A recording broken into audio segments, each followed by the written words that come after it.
inflasi kita masih dalam prediksi kita ya. Eh, Agak sedikit lebih besar ya. Untuk bulan ini kita memperkirakan itu sekitar 0,58. Ternyata 0,6, di atas 0,6 ya, 0,64 ya. Jadi tapi selisihnya sangat kecil dan kita melihatnya masih di dalam kisaran range prediksi kita. Ya. Sepanjang tahun ini kita memang memperkirakan inflasi Indonesia dipastikan itu di atas 4%, dipastikan. Karena kalau dilihat dari year to date-nya udah 3,85 ya, berarti sudah sangat dengan angka 4%, batas atas dari target Bank Indonesia dan pemerintah. Kita memperkirakan inflasi kita itu sebenarnya ada di kisaran 4,5 sampai 5,5. Kalau melihat pergerakan yang sekarang ini, kita memperkirakannya besar kemungkinan inflasi kita akan berada di kisaran di atas 5%, mendekati 6%. Ya. Tetapi angka-angka itu masih kalau menurut kami masih manageable ya, masih sesuai dengan perkiraan kita, dan itu adalah sesuatu yang masih cukup baik untuk perekonomian kita di tengah kondisi ya inflasi global yang begitu tinggi ya. Kalau kita masih bisa menjaga di kisaran 5-6%, berarti kita juga masih relatif masih lebih baik dibandingkan negara-negara lain yang mengalami kondisi inflasi yang sangat tinggi, tertinggi selama beberapa puluh tahun ya di dalam sejarah perekonomian mereka. Bahkan beberapa negara itu mengalami yang disebut hyperinflation pada tingkat inflasi yang di atas 70%. Ya. Oke, baik. Seperti Kalau Turki. potensi untuk stagflasi di Indonesia sendiri seperti apa Pak? Karena angka inflasi juga cukup tinggi dan saat ini juga kita masih menunggu angka untuk PDB-nya ya di semester 1 2022. Anda melihat potensi kita untuk menghadapi stagflasi seperti apa? Kalau stagflasi saya sangat yakin tidak akan terjadi di Indonesia pada tahun ini. Ya, kenapa? Karena stagflasi intinya adalah berarti kita mengalami kondisi inflasi yang tinggi di tengah resesi. Yang perekonomian pertumbuhannya melambat, bahkan negatif, sementara inflasinya tinggi. Ini fenomena yang sebenarnya tidak wajar. Biasanya inflasi itu terjadi ketika perekonomian tumbuh tinggi, yang kita sebut sebagai overheating. Ya. Ketika perekonomian tinggi, demand tinggi, inflasinya tinggi. Itu fenomena umumnya. Tetapi fenomena yang tidak wajar adalah ketika inflasi itu terjadi justru ketika perekonomian itu sedang mengalami penurunan, resesi. Ya. Nah, banyak sekarang negara-negara yang mengalami kondisi stagflasi, mengalami resesi seperti Amerika sekarang sudah officially resesi, dia mengalami pertumbuhan yang kontraktif dan kemudian inflasinya sangat tinggi. Nah, Indonesia tidak. Kondisinya tidak seperti itu ya. Perekonomian kita dalam posisi yang membaik ya. Kita dalam proses pemulihan ekonomi, pertumbuhan ekonomi kita diperkirakan masih akan positif ya sampai akhir tahun, bahkan disebut-sebut kita akan bisa tumbuh lebih tinggi dibandingkan tahun 2021.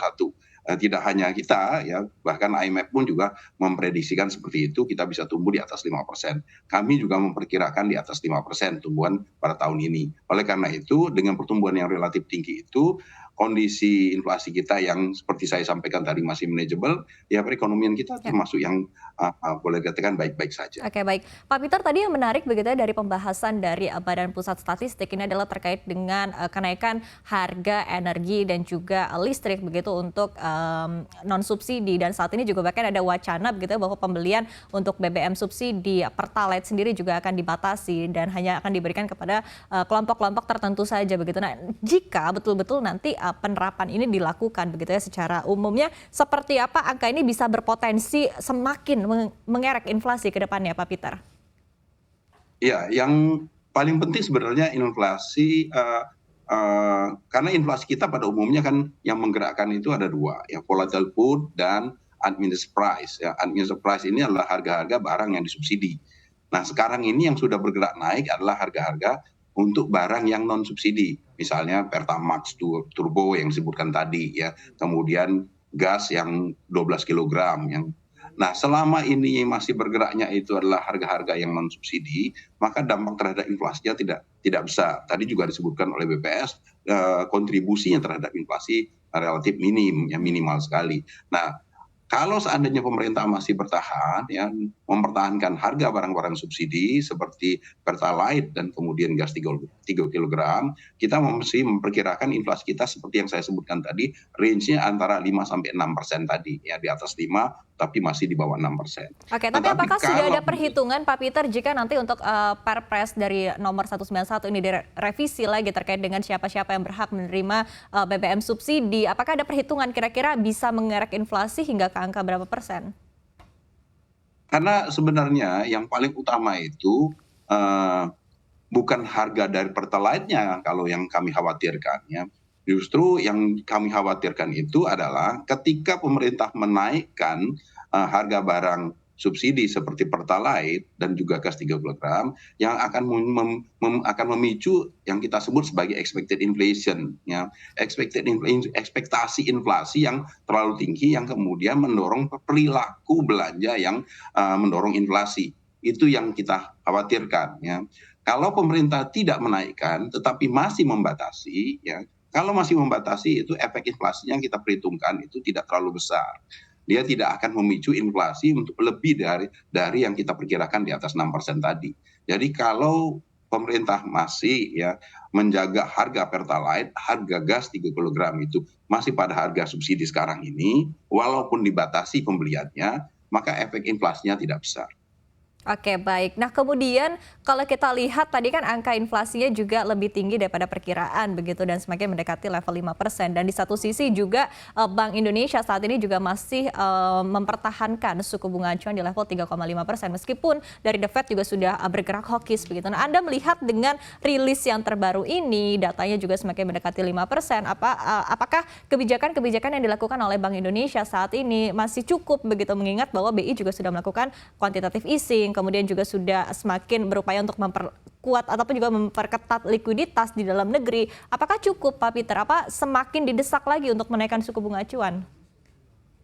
Kalau melihat inflasi yang disampaikan oleh BPS tadi, saya melihat belum ada dorongan untuk BI menaikkan suku bunga acuan ya. Karena kan BI sudah menyampaikan bahwasanya yang akan dipertimbangkan oleh BI di dalam mereka mengambil kebijakan suku bunga adalah inflasi inti. Sementara tadi yang disampaikan oleh BPS, inflasi inti masih relatif terjaga ya.